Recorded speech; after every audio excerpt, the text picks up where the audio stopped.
So with this year-long campaign and our tax clock, we're going to be talking about what Alberta could do, not what Alberta can't do, which we hear over and over again from Conservatives talking constantly about what Alberta can't do. And we've put up a few ideas on the website about what Alberta could do with this additional resources. And we think to kick this off, it's a very important time of year for students who are out looking for work, for nonprofit organizations, and here's a chance to remind everyone that this time last year, because Alberta is such a poor province, they cut the summer temporary employment program.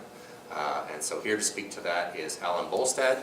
Allan's the Executive Director of the Edmonton Federation of Community Leagues, and he's been speaking out in favor of reestablishing the summer temporary employment program. Allan?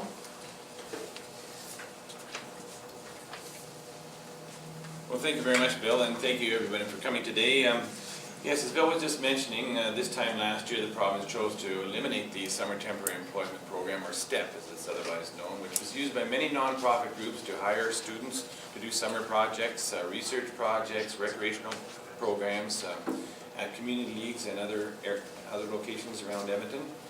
Probably the most popular use of it, or more widespread use of it here in Edmonton, was to support a program called Green Shack.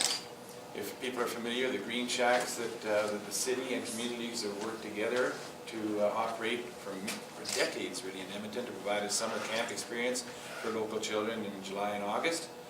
Well, just because the province dropped that program didn't mean that citizens were ready to let it go. Both the city and community leagues have come together to pitch in their resources to try to pick up the slack. In the last 3 months, over 100 community leagues have donated $1,000 each, just with the idea of supporting the program. They weren't even guaranteed they were going to get a Green Shack program in their neighborhood, but their hope was that they would, and they certainly supported the idea of some neighborhood getting it. So over $110,000 has been raised in the last 3 months from community leagues to try to keep the Green Shack program in place. And I'm pleased to report that there's going to be approximately 180 Green Shack programs offered this summer through the efforts of both the city and community leagues pitching in here together.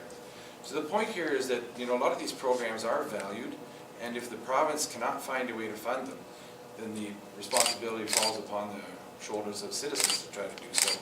A good example being what I just finished mentioning with the Green Shack program, through the elimination of the STEP funding, has put that program in jeopardy, but citizens weren't ready to let it go, and they're not going to. And so, it's really encouraging to see that citizens feel a little bit differently about programs that are important to them, are willing to open their wallets and provide that opportunity, and that's the message we're trying to give here today, that we want to see programs like that continue to be funded so that citizens, and in this case youngsters, can find something productive to do during the summer. Thank you very much.